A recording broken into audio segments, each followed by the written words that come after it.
마지막 때를 주위에 준비하는 우리들 어떻게 살아야 할 것인가라는 말씀 제목으로 정해봤는데요. 목회자마다 저마다 좋아하는 말씀이 있죠. 저도 개인적으로 굉장히 이 말씀을 보고 은혜를 많이 받았고 또 이 말씀을 많이 묵상하고 늘 항상 생각하는 말씀들입니다. 근데 사실 보면 누가 낳고 죽고 죽었더라 이 내용이 도대체 무슨 의미가 있고 이 의미 속에서 어떤 하나님의 교훈을 발견할 수 있을까라고 생각할 수 있을 것 같아요. 근데 저도 이 말씀에 대한 깊은 의미를 읽고 또 이해하고 깨닫게 되면서부터 말씀이 다르게 보여주는 새로운 시각들을 보게 되더라고요.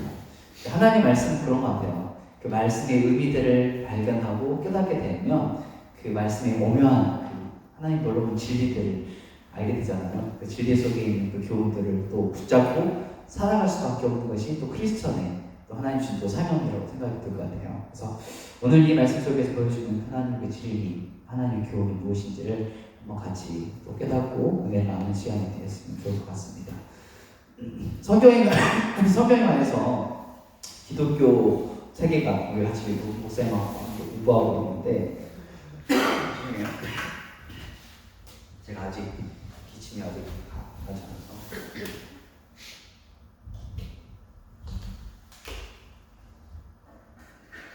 성경 세계관 기독교 세계관에서 저도 공부하고 그건 있지만 많은 이제 신학자분들 또 기독교 세계관에서 말하는 분들이 성경을 보는 관점을 얘기할 때 보통 이렇게 얘기하죠. 창조와 타락과 구속 이 세 가지 관점으로 이제 이야기를 합니다. 근데 창조, 타락과 구속에 대한 관점을 이제 기본 틀로 두고 어떤 신학자분들은 거기다가 완성을 이제 넣는 분이 있고 또 그런가 하면 창조, 타락, 화목 이렇게 또 얘기하시는 분이 또 있습니다. 또 어떤 분은 창조, 타락, 구속, 심판 이렇게 하겠다 이렇게 말하는 분들도 있습니다. 근데 여러 가지 학자들의 견해나 생각들의 이론들이 나오지만 창조와 타락이라는 두 가지 관점은 바뀌지 않아요. 그리고 물론 그 타락을 통해서 구속도 어쩌면 완성이라는 의미도 화목이라는 의미도 하나님께서 다시 회복시키신다는 그 회복에 대한 관점은 다 비슷한 것 같아요.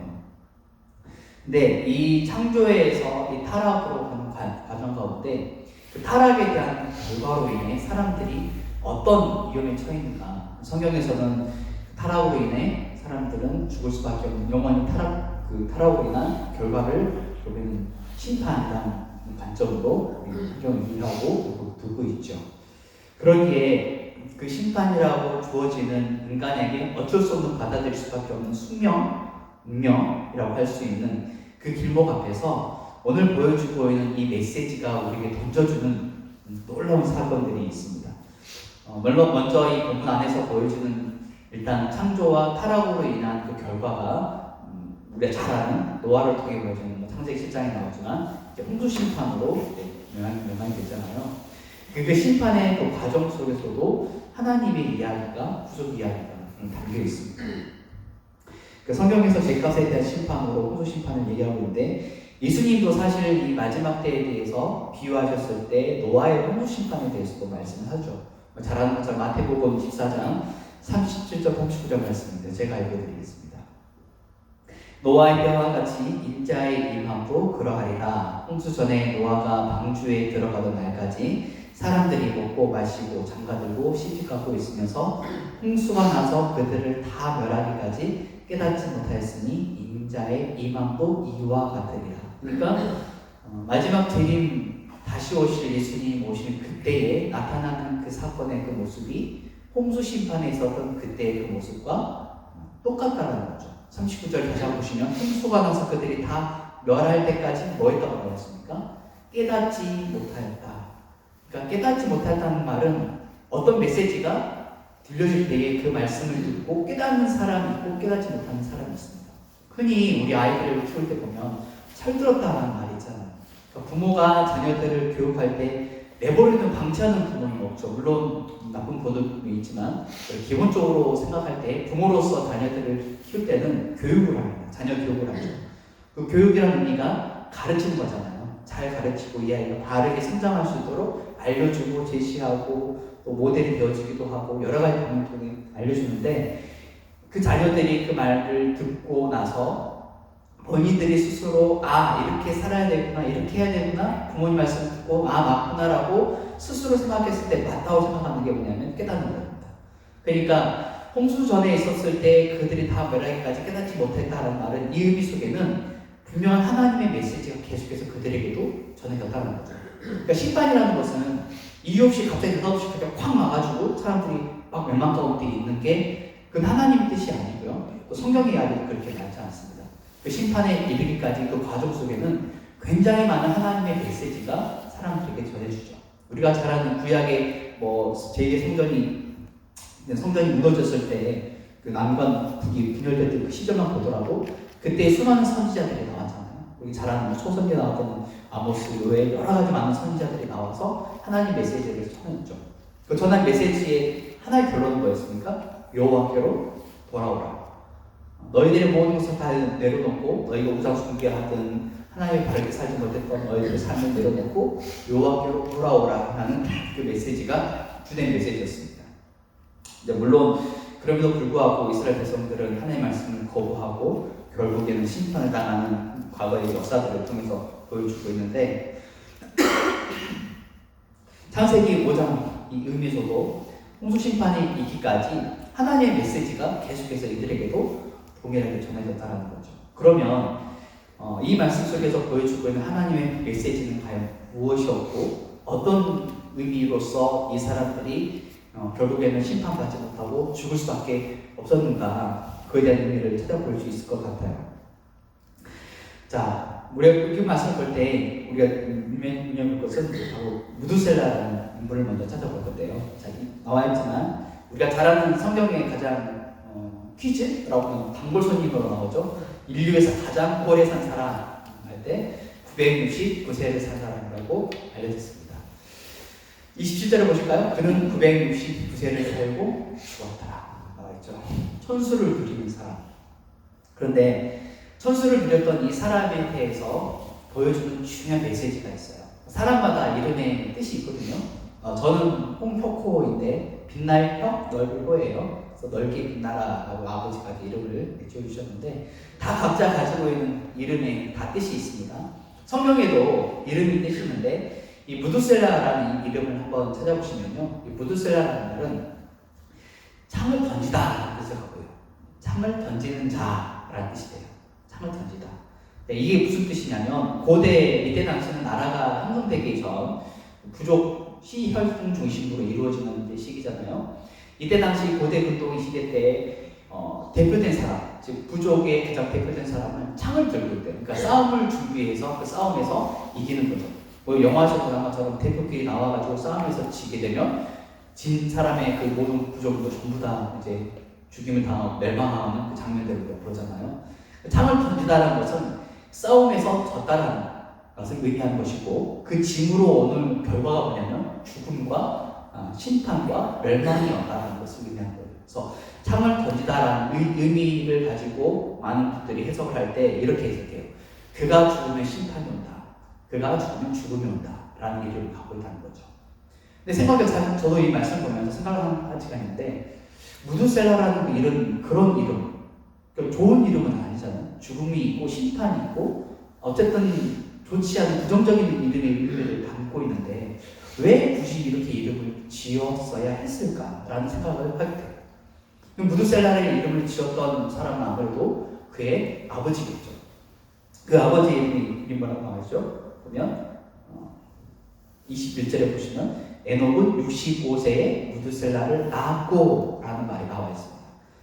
에녹이 무두셀라를 낳았을 때 그 이름을 죽음이다, 심판, 그가 죽으면 심판이 온다, 그가 죽으면 죽음을 본다 라는 이런 의미를 주는데 중요한 사실은 에녹이 65세 무두셀라를 낳은 다음에 어떤 사건이 있어요.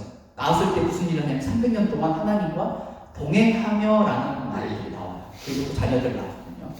그러니까 에녹이 이 아이를 낳았을 때 그렇게 이름을 주어졌다는 것은 특별한 하나님의 계시가 있었다는 사실을 얘기하고 있습니다. 그리고 우리 잘 아는 것처럼 족장 첫 번째 아담부터 마지막 노아의 10대, 10대 조상에 있는 이 족장의 이름들 의미가 또 그런 하나님 놀라운 이름들이 담겨져 있거든요. 나중에도 설명하겠지만 아무튼 간에 이 에녹은 이 무드셀라를 낳았을 때에 놀라운 하나님의 어떤 특별한 계시를 받았다는 것은 분명한 거예요. 그리고 그의 그 이름을 그가 죽으면 심판이 온다, 그가 죽으면 죽음이 온다라는 어떤 그런 이름들을 주는 것은 그 메시지를 통해서 그때 당시 살았던 사람들에게 알려주는 의미가 있다고 저는 생각이 듭니다. 예를 들어서 뭐 무드셀라 주변에 있는 사람들, 야 무드셀라야 무드셀라야 이렇게 불렀을 때 그 이름 속에 담겨진 이름들의 교훈들이 있을 거 아니에요. 근데 놀랍게도요, 에녹이라는 사람의 이름에 뜻이 있습니다. 에녹은 이름 뜻이 뭐냐면 가르치다, 가르치는 자예요. 그는 300년 동안 하나님과 동행하면서 가르쳤다는 거죠. 뭐를 가르쳤을까요? 그의 자식인 아들을 통해서 보여주고 있는 하나님의 어떤 중요한 메시지를 얘기하고 있는 거예요. 물론 가인 때 보면 가인도 하나님 말씀대로 살지 못하고 결과적으로 최초의 그 살인이라는 그 심판을 저지르고 그러면서 자손들을 계속해서 살면서 에녹이라는 성을 짓고 거기에서 죄를 지고 살잖아요. 그 시대에 하나님 말씀대로 올바르게 살고자 했던 이 하나님의 혈통이 있는가 하면 가인의 그 혈통을 따라서 그 말씀대로 살지 않았던 수많은 악한 일들을 살았던 사람들이 있었다는 거죠. 그 악한 일이 얼마나 컸으면 하나님께서 참지 못하고 결국에 노아를 통해서 홍수 심판이라는 놀라운 하나님의 그 첫 번째 그 심판이 있었다는 것을 보여주고 있는 거죠. 그만큼 그 시대의 죄악이 반영하였고 엄청나게 죄악이 컸다는 것을 얘기해 주고 있습니다. 그런 그 시대에 하나님께서 에녹을 통해서 보여주고 있는 놀라운 메시지는 뭐였을까요? 바로 이 무드셀라가 보여주는 하나님의 모델이라는 거죠. 그 말씀대로 살지 못하면 죽음이 오고 심판이 올 수 있다는 것을 계속해주고 있는 메시지라는 거죠. 그 메시지는 일맥상통해요. 예수님 시대에 불살고 우리에게도 여전히 동일한 거죠. 말씀으로 살지 못하면 여전히 죽음과 있다는 사실. 또 우리 김현종 목사님께서 우리 아이들 설교 말씀하셨을 때 그 마지막 말씀 얘기를 하셨죠. 자, 찾아볼 것은 이 무드셀라 아이들 한번 볼게요. 26절인가요?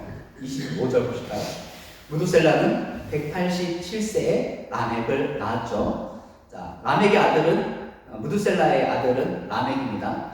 라멕의 이름 뜻이 있는데요. 라멕은요, 능력이라는 뜻을 갖고 있대요. 능력. 이름을 갖고 있는데, 자, 이건 나중에 설명해 드리겠습니다. 자, 라멕을 낳은 후에 182년을 지내고 아들을 낳았죠. 그리고 28절 보시면 라멕은 182세에 아들 낳았어요. 그의 이름이 누구예요? 이름을 노아라 하여라고 나왔습니다. 자, 이제 퀴즈 한번 내볼게요.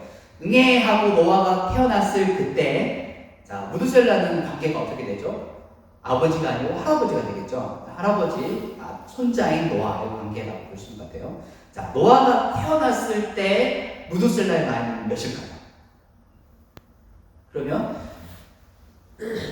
라멕이 낳았을 때 그 나이 187세랑 노아를 낳았을 때 라멕의 나이 182세를 더하면 나오겠죠. 몇이 나옵니까? 182, 187 하면 369세가 됩니다. 그렇죠? 나오죠? 자, 기억해 보세요. 369라는 이 숫자를 잘 기억하시고요. 자, 중요한 사건인데요. 자, 창세기 7장 6절입니다. 자, 여기 보시면 7장부터 홍수에 대한 얘기가 이제 본격적으로 나오거든요. 노아가 있을 때 갔을 그 신대인데, 자, 6절에 보시면 이렇게 말합니다. 홍수가 땅에 있을 때에 노아가 600세라.